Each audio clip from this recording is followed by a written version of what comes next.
Okay, good morning. This is the pre-bid conference for IFB 26-00060, the Thonotosassa Park Expansion and Library Replacement Project. My name is Sybil Tucker. I am the procurement buyer for this project. And for the record, this meeting is being recorded. Today's meeting is being held by means of communications media technology. Provisions have been made for any member of the public desiring to have access to attend the meeting. And the meeting will also be made available via recording via the UNA procurement system. As a matter of housekeeping for participants, please mute your audio unless you have been addressed to speak. And bidders are cautioned that only a written addendum may change the bid document. Any statements or comments made by the county at this meeting, which might appear to modify the bid document, shall be considered by bidders as only a tentative position of the county. In order for these statements to be considered as an actual change to the solicitation, they must be published in a written addendum. I also want to make mention that please be advised that the cone of silence is in effect.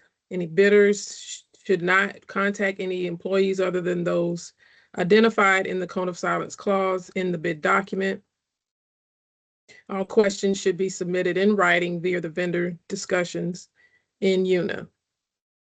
So I just want to make mention as well that this is not going to be a Q&A session. We are basically just going to be going through the system and highlighting some key points about the project, about the system that we currently use. I have shared my screen, and I just will go through, again, just key points. We'll have the project manager will speak and just highlight some key points about the scope of this project. And we'll also have our economic development to speak about the SBE goal. So I'm just going to go through a few things. I am sharing my screen. I have the UNA procurement system pulled up where you can see the project.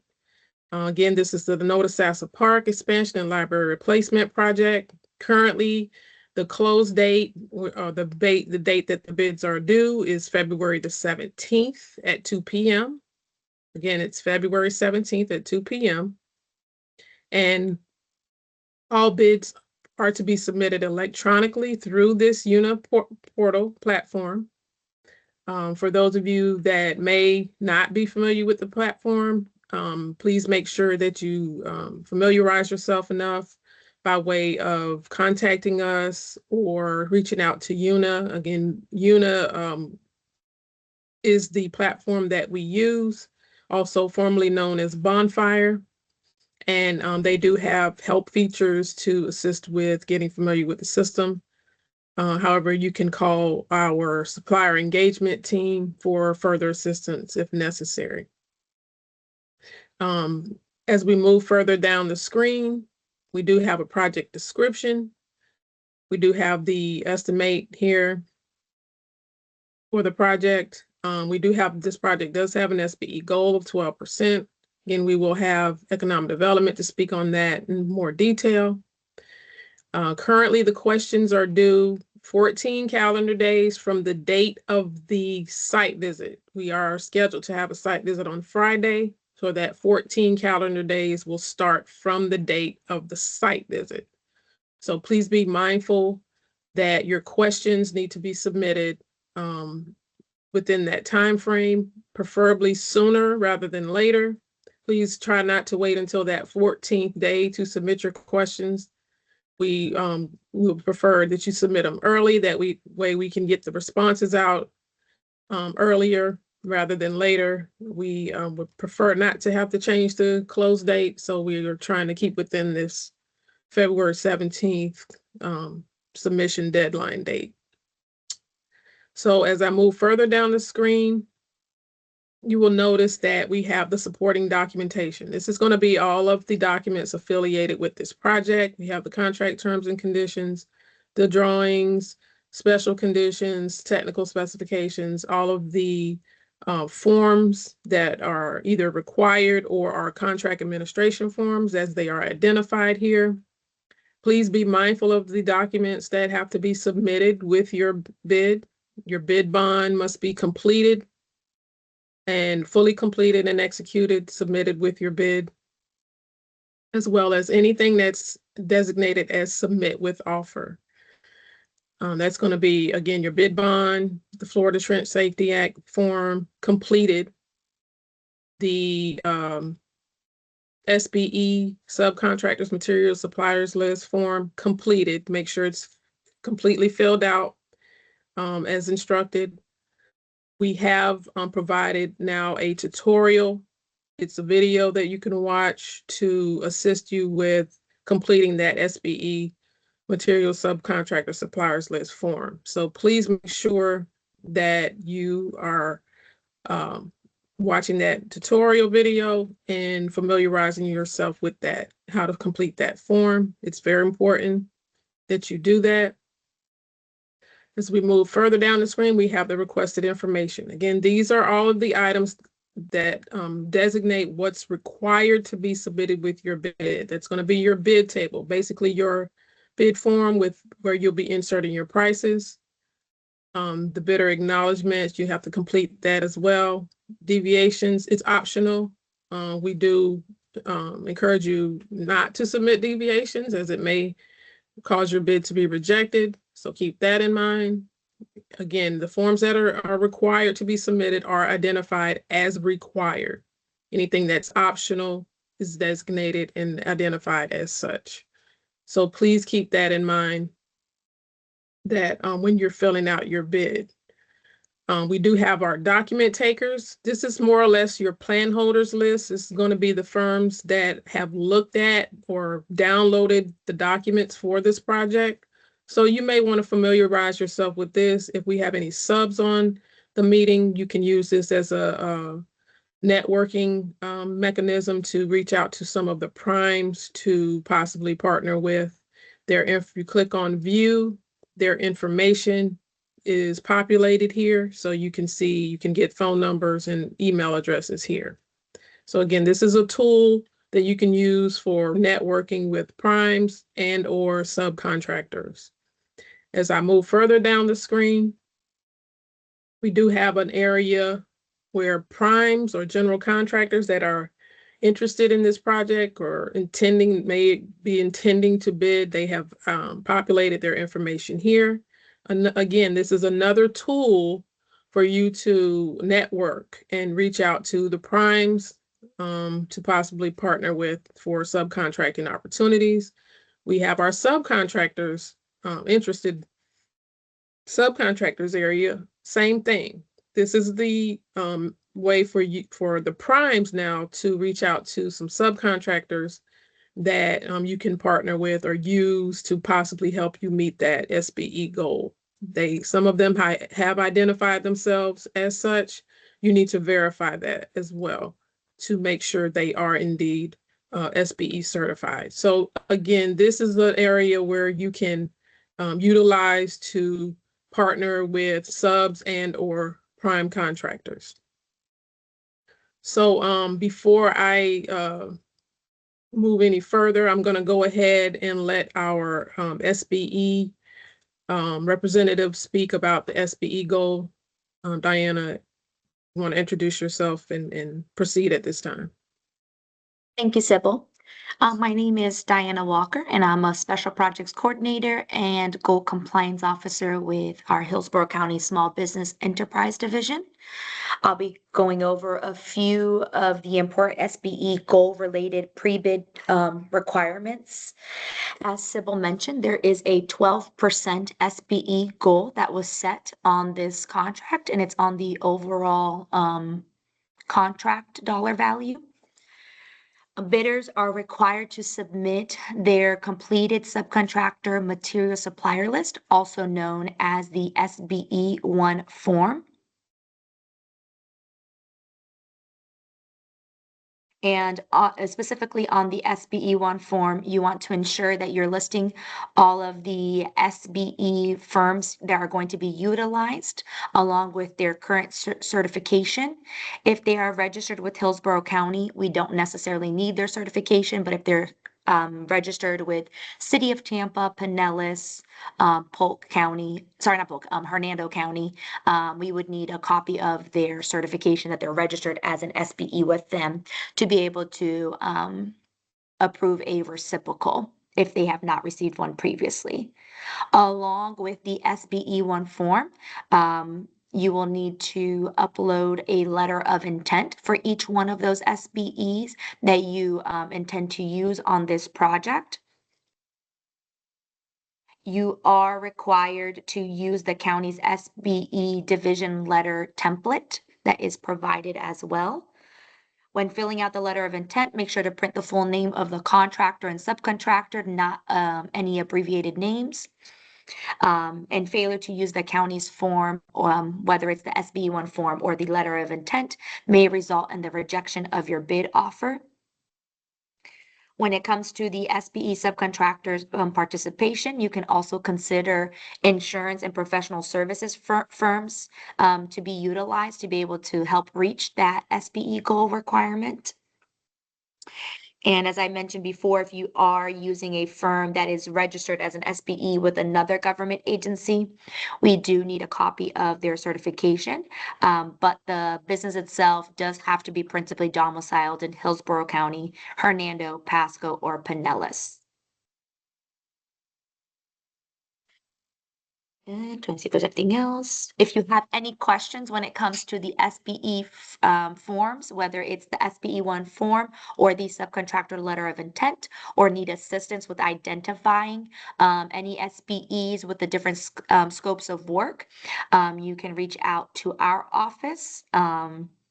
Any other questions related to the bid would then fall under the cone of silence. But if it's specifically to those two documents, then our office can be of assistance. I think that's all I have. Thank you, Diana. Thank you. So just want to make mention of, I did pull the forms up on the screen. This is the letter of intent form. This form is not required to be submitted with your bid. We will request that once we receive the bids and identify a responsive low bidder. So we will request this form be submitted after, well, when we ask for it, basically. So just keep that in mind. However, the subcontractors material suppliers list form, the SBE1 form, does need to be fully completed, fully filled out. Please do not submit a blank form and submit it with your bid. So just I need to emphasize that, because we have had people to submit this form, did not fill it out.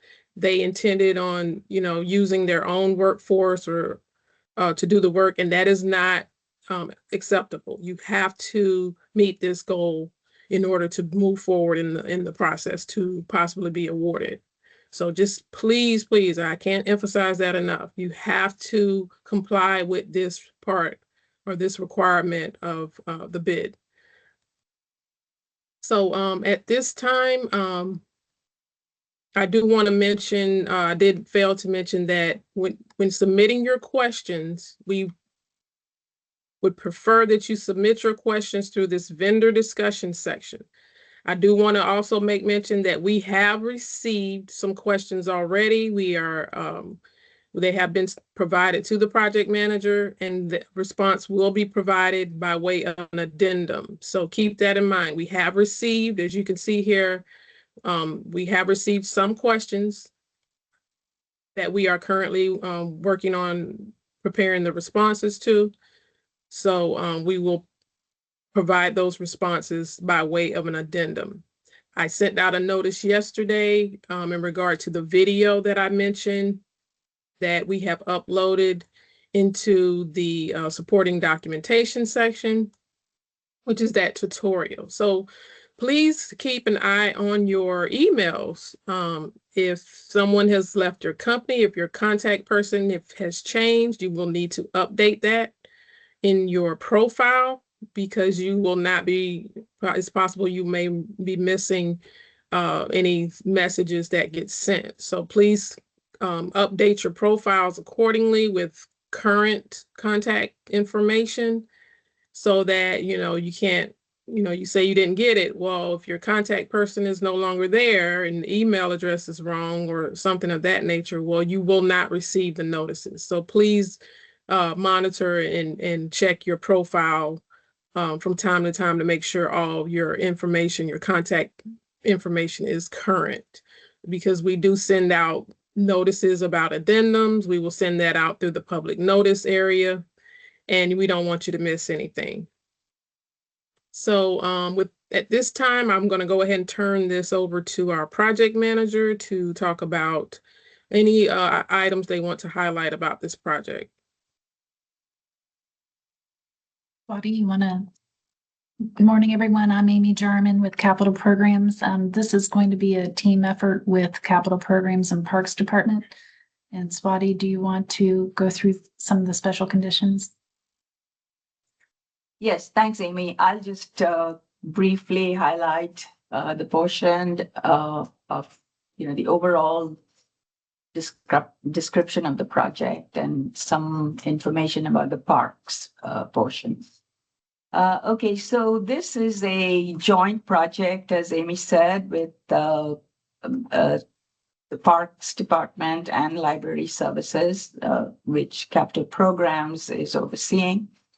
The project is to be a 50-acre campus, which has an expansion of the existing Thonotosassa Park, which is located off of Skewley on the south side.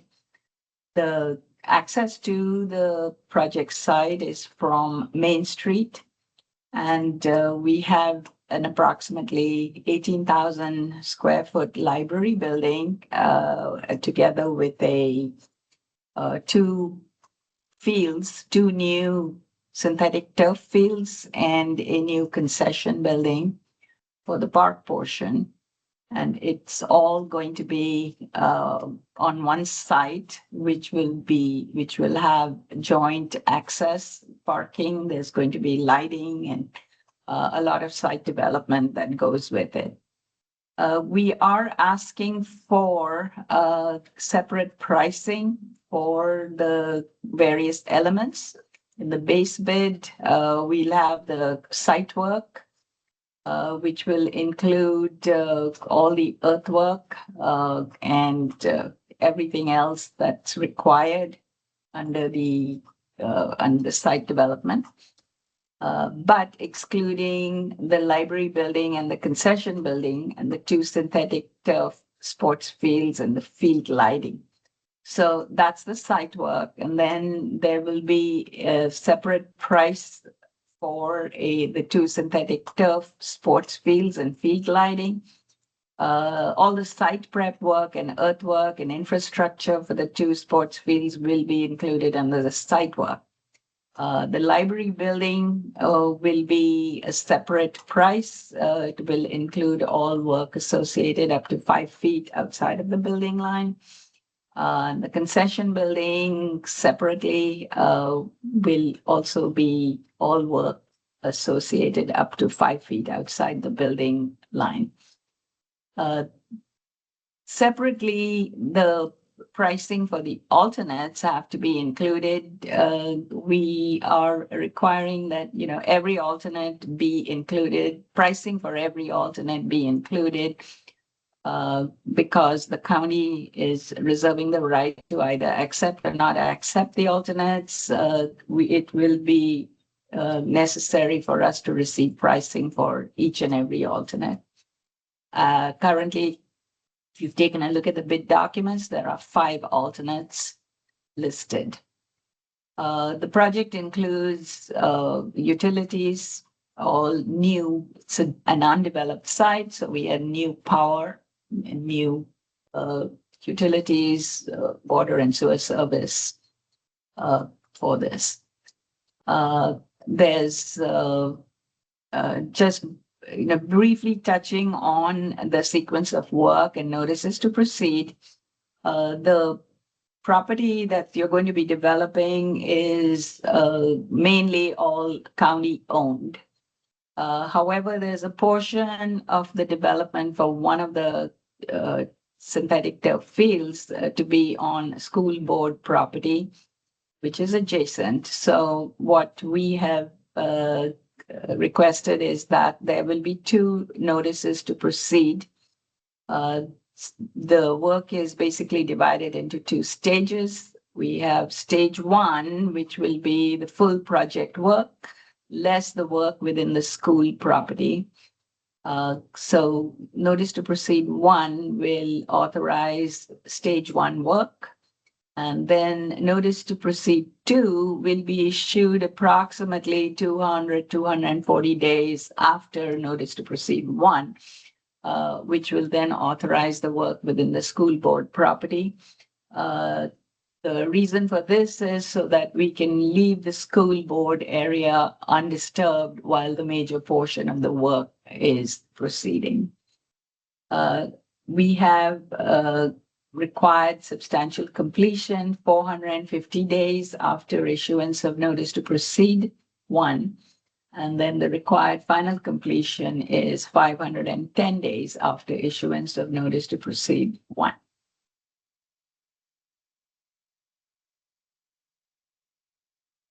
We will be having a field visit on Friday, and we encourage all contractors to attend the field visit. And definitely at some point you do need to visit the site and to observe the site conditions. We have had a number of geotechnical reports provided, and you need to go through them to make yourselves familiar with the subsurface conditions. The professional for the project is Fleischman Garcia, Architects and Planners, DBA Fleischman Garcia Maslowski, and our civil engineer is Aurora Engineering. You need to be aware of the site conditions and the fact that we have an elementary school adjacent, as well as an existing recreation facility on the south side off of Scully Road. And you need to maintain the requirements as shown, including Jessica Lunsford Act requirements as relevant to the school site.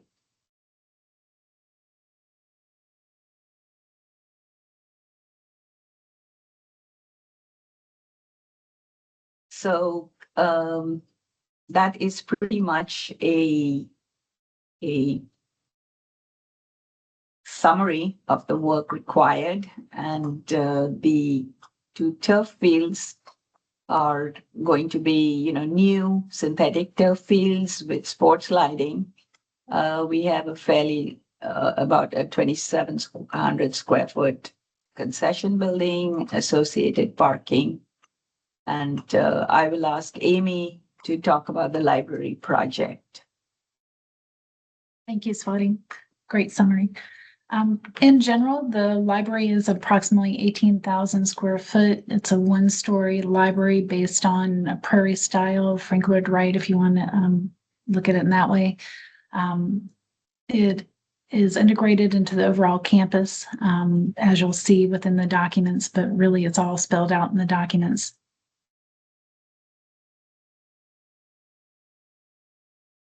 I think that's all I really have to add on the library. Okay, anything else?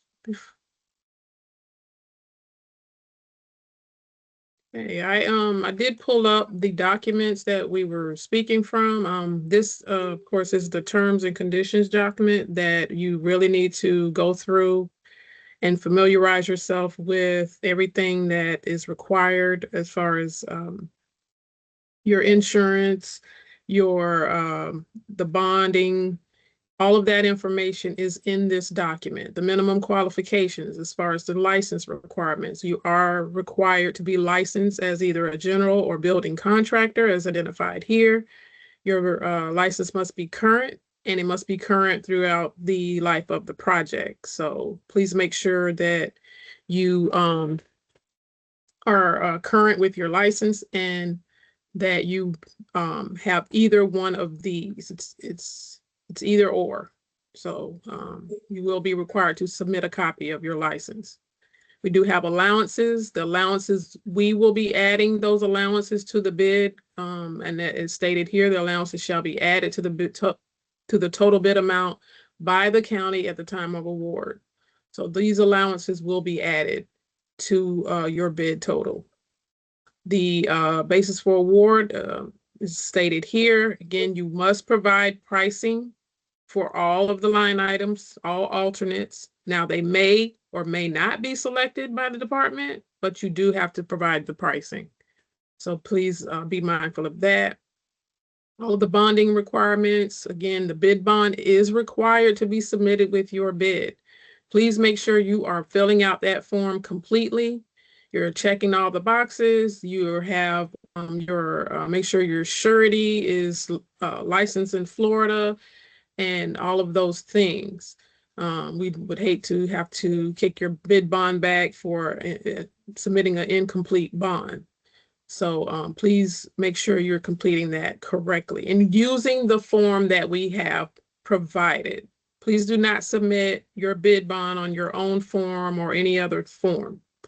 The form that is provided here, and I'm pulling it up, is the form that you need to use. We will not accept any other type of bond forms. We only accept our forms. So please keep that in mind.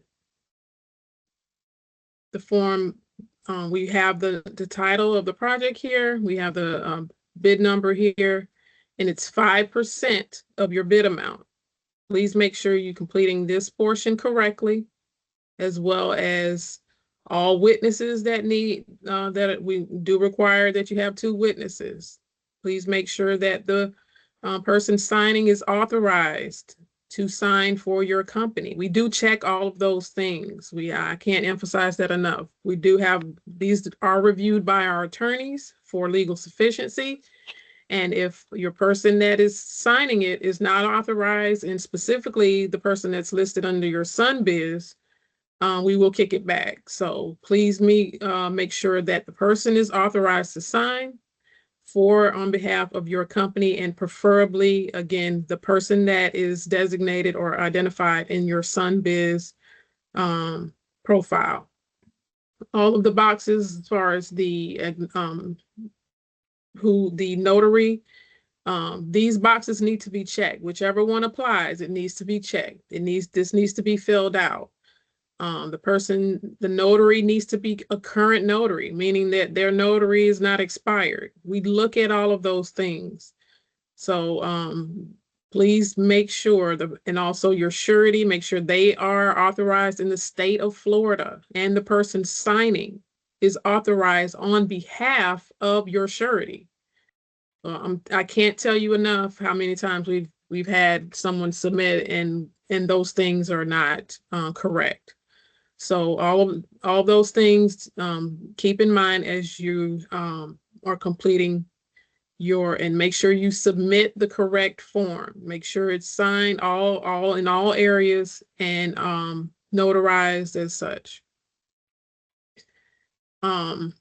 Again, back to the contract terms and conditions, a performance and payment bond will be required upon award. Again, read through this document to ensure you understand the requirements. If you can't get the bonding, then we won't be able to award the project to you. So you must be able to award at 100% of the amount of the contract.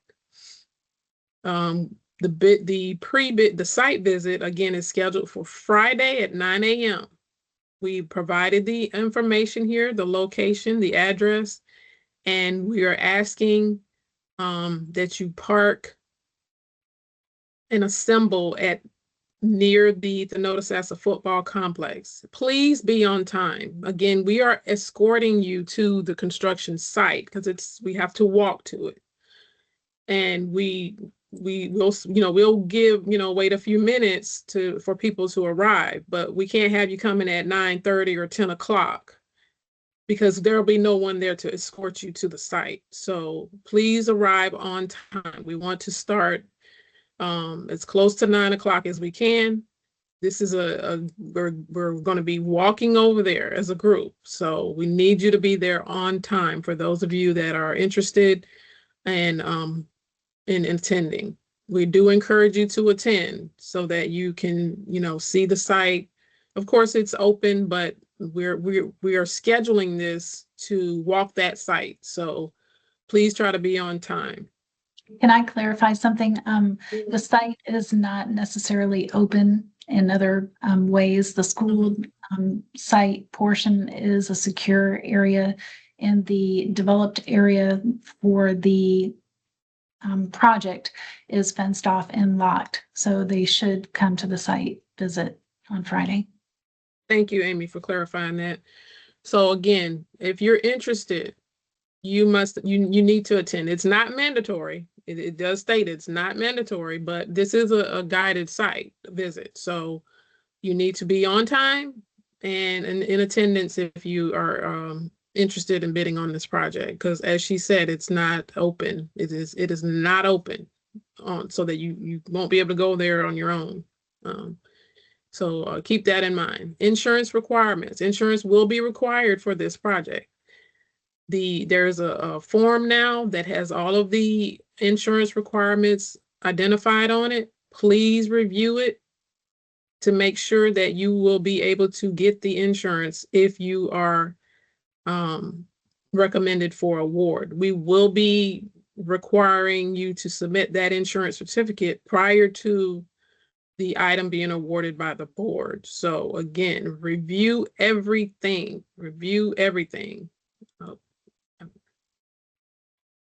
It's the requirements here, I'm sorry. So review everything to ensure that you will be able to meet all of these requirements if in fact you are the recommended for award. And the boxes that are checked are the items that are required. Anything that's checked is required.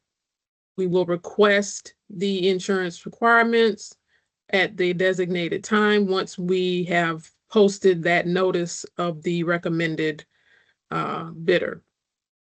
Anything that's checked is going to be what's required. So please review that and make sure that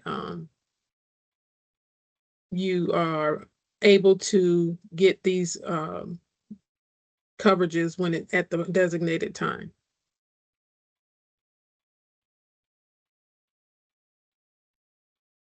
And again, as I'm moving forward, Swati mentioned the Jessica Lunford's Act. That information is here. You are required to be able to get that or comply with that, I should say.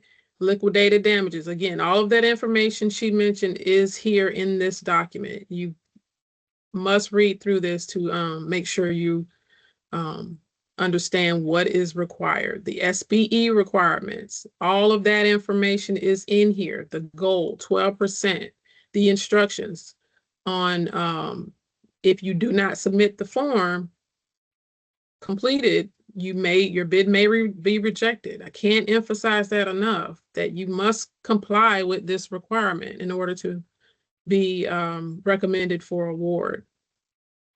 If you need assistance, we have the video that we've posted, and you also can reach out to the Economic Development Department, Diana Walker, for questions regarding the SBE goal only. Only questions about the SBE goal will she be able to assist you with. Anything else, you need to submit your questions in writing if it's regards to the specifications, drawing, and so forth.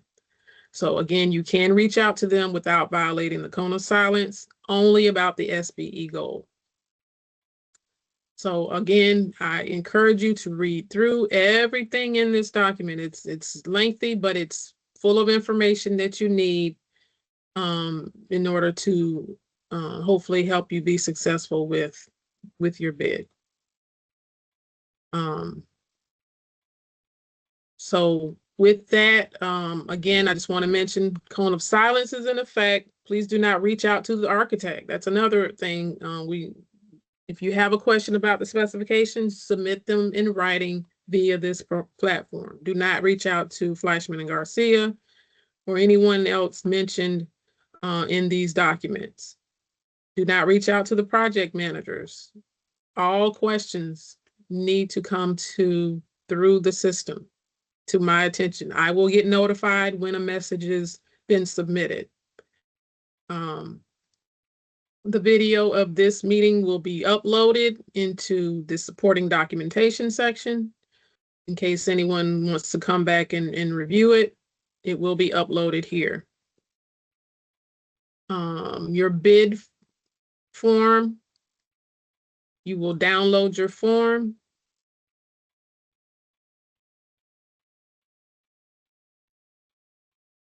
And I'm only going through these things for people that may not be familiar with the system as of yet. We have been using it now for a few years. However, some people just haven't used it yet and aren't familiar. So that's why I'm kind of going through, giving a little tutorial on where to find it. So you will complete your pricing. Once you put your pricing here, this will disappear and will turn green. It will no longer show that it's an error. Once you put your pricing in, it will calculate it for you. So once you fill in all of your information, then you will save it to your system and upload it back into UNA procurement. So keep that in mind, that you must complete that. That is a requirement. Again, everything that is required is designated and identified as required. We're now asking for you to upload your licenses in here. So that's a requirement. So please get those ready. And again, you don't have to wait until the day of to begin preparing your bid. You can start your bid a week before, start preparing it so that when that day comes, basically you should just probably be just uploading your pricing and submitting. You never know what could happen with technology. So that's why we encourage you not to wait until the last minute. Start preparing your bid. It will save in your system. It'll be there. That way you're just finalizing it and submitting the day of. Do not wait until 1:59 to try to submit your bid. You never know what could happen. Again, it's technology, systems go down.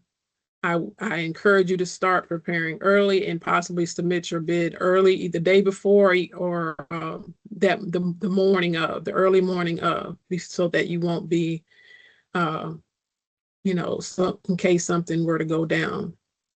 And these are just, information for you to hopefully be successful with submitting your bid. So I don't have anything else. Just want to emphasize again, get your questions in. That 14 calendar days starts from the date of the site visit. So that's going to be 14 days from Friday is when that time frame begins for you to submit your questions. So please try to get them in sooner rather than later. Please don't wait until that 14th day, if at all possible. We would prefer to get your questions in. We get the responses back out to you, and that way you can continue to prepare to submit your bid. Site visit on Friday morning, 9 a.m. Please try to be on time so that we can get started shortly around 9 a.m. We will be walking over there. So the address is here. It's also in the bid document, and we will proceed accordingly. Swati or Amy, do you have anything else before we conclude today? Yeah. I do not. Okay, what I would say is that just since you've got a lot of new bidders, that whatever we are saying right now is basically providing an overview of the process of the project and, all the requirements. We would strongly advise the bidders to review the documents thoroughly. And, look at all the requirements, be very thorough about it, because the purpose of this pre-bid was to just touch on, the requirements and provide an overview. So there's a lot more that goes into this bid, as you've been emphasizing, Sybil. So that's a very important factor. So I just want to make sure that everyone understands that we are not giving an exhaustive description of everything that's required in this meeting. Different cycles of growth and also cycles of maintenance. There's also construction documents within there, right? And specifications. Make sure you look at those thoroughly. Correct. So yes, all of the documents are here. The drawings, there's several sets, so you have to make sure you're going through them.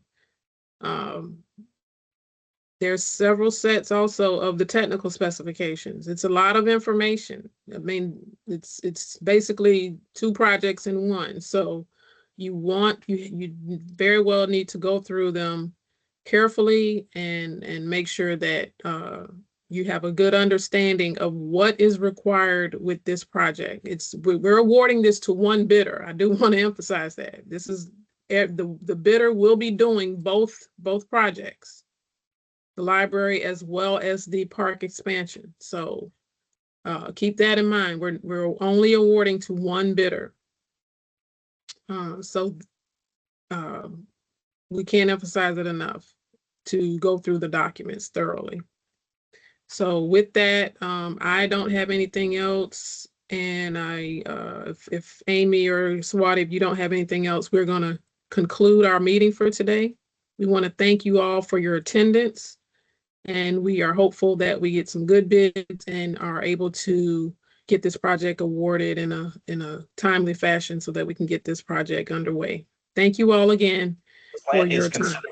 Workhorse of our. Thank you, Thank you, Sybil. It's Okay. located down the Have a great street day. from the fairgrounds in the Brandon area. We have completed the design and the permitting work and construction